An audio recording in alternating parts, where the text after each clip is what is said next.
Another act of gun-fueled political violence rocked the United States recently. As has become all too familiar, both sides of the political spectrum rushed to pour over information about the suspect to see if he happened to belong to the other side. This routine is problematic for several reasons, namely that it ignores the fact that political violence is a febrile scourge in this country that won't be tamed by just pointing at the other side and saying it's their fault. Another largely overlooked detail is the role that the internet played in the gunman's motivations. It's no secret that the internet is a potent vector of violent radicalization. Something I don't see discussed in great detail, however, is the specific importance of the terminally online internet slop references made by the gunman. Worst yet, online footage of what happened threatens to turn this into a positive feedback loop. Truly, I worry that terminally online is going to become much more literal than anyone ever wanted. He's an anti-fascist, he's a groyper, he's a non-voter, he is a Mormon Christian from a MAGA-friendly family. There are many competing narratives about Tyler Robinson, the person who appears to have committed an unspeakable act of violence against Charlie Kirk.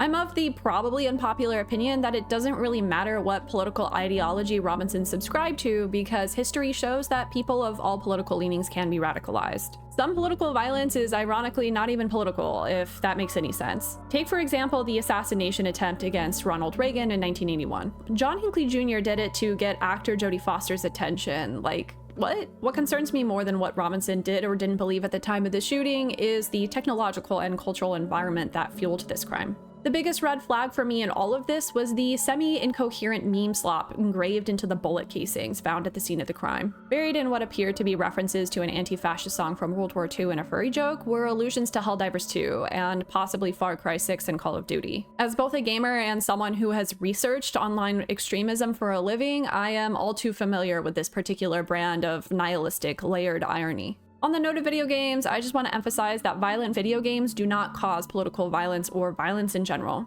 If you think that the edgelord slop left on the bullet casings is concerning because of its references to Helldivers, you should probably be aware that 85% of US teenagers play video games of some kind or another. That's basically a Venn diagram that's a circle. The vast majority of American youth will never commit such a crime. People who make the tired argument about video games and violence have probably never picked up a game controller or even bothered to load, I don't know, Microsoft's Space Cadet pinball game. Books can be violent, music can be violent, video games, just like every other form of art, can be violent. That doesn't mean that art inherently radicalizes people. Art can, unfortunately and inadvertently, create spaces where radical people linger, however. In niche spaces never actually all that far from mainstream memeing, edgelords are rewarded with clicks, enraged comments, and views. The line between edgy, nihilistic humor and the intent to commit actual violence is severely blurred. Here, you can't ever be sure if people mean what they say, or what they mean at all, because in these places, nothing matters and there is no meaning. That's not to say that all or even most people who participate in this culture glorify ultra-violence, but clearly some do. The ambiguity is what's so concerning. The gunman in the Kirk incident is the poster child of this culture. In one article I read on the engravings left on the bullet casings, an expert on online meme culture said, "The engravings don't seem to be messages intended to be private sigils, an expression of private rage from the shooter to Charlie Kirk. There seems to be a further aim of maximum publicity, specifically publicity aimed to arouse the strongest possible responses in as many audiences as possible." Another expert succinctly described the person behind the engravings as genuinely just always online. This cultural moment didn't just materialize from nothing. Both political polarization and democratic dysfunction play huge roles in this story, but that is a massive can of worms I'm not really going to touch here. The only thing that I'll say on that topic is that for whatever reason, people feel like the only way of solving problems or affecting change is through violence. Our political system incentivizes nihilism and undermines hope. If that isn't an indictment of everyone who is in charge of this country, I don't know what is. I think that the architecture of the internet and the systems that make money off of it are also significant parts of this problem. This isn't to say that we should ban gaming forums or social media platforms where people can freely express themselves. Something about modern online interaction fosters hate and violence, though. The paradox of information overload, wherein you're connected to billions of other people online and virtually distant social interaction, is toxic. Human psychology can't cope with this. We did not evolve to interact with one another this way. The technology was adopted too fast for us to be able to adapt to it psychologically or legislatively. We tell ourselves that more online connectivity with other people will solve all of our social and political problems, but it won't, and it just seems to make them worse. On top of that, the introduction of so-called artificial intelligence has poured gasoline on the nihilistic slop meme machine and introduced its own medium of radicalization. How many people have to commit violence against themselves or others before we realize what a Pandora's box the do-everything AI chatbot turned out to be? A final problem with the internet is of course the monetization of it, but my critique here isn't purely about the money, it's also cultural. I'll get to that part in a second. The same companies that monopolized the internet and told you that it was a good idea to put your mom on Facebook also made a lot of money off of all of that.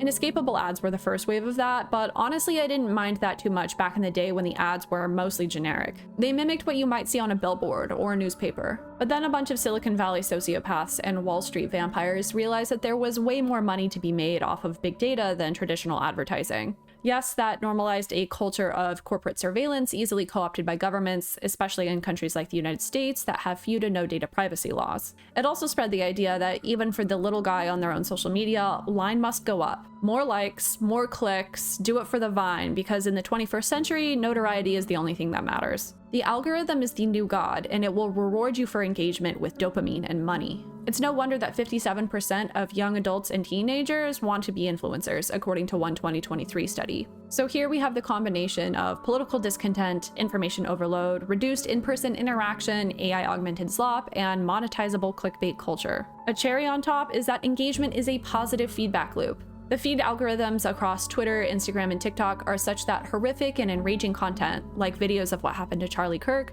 spread like wildfire, perhaps radicalizing even more people. All the while, social media companies and influencers profit off of likes, engagement, and big data ad revenue. What a mess.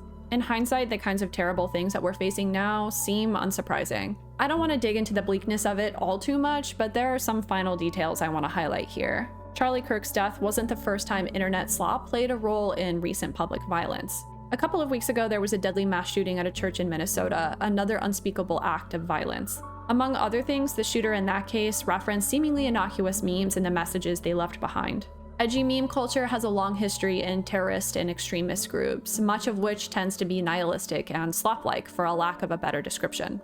Additionally, multiple sources I looked at showed that the advent of the internet has fundamentally changed political violence and radicalization. I don't think that what happened to Kirk was a one-off. Until we reckon with the role that internet slop plays in political violence, I fear that we will likely continue to see more of this. Normally, I like giving recommendations about what concrete steps people can take to help solve the tech and social issues that I talk about. This one is tough though, because these are such big issues that individuals have little say in. I do have some small, very practical tips though. For your own sanity, I recommend turning off all autoplay settings on any social media platform that you're on. This also helps to not feed the always hungry engagement algorithm.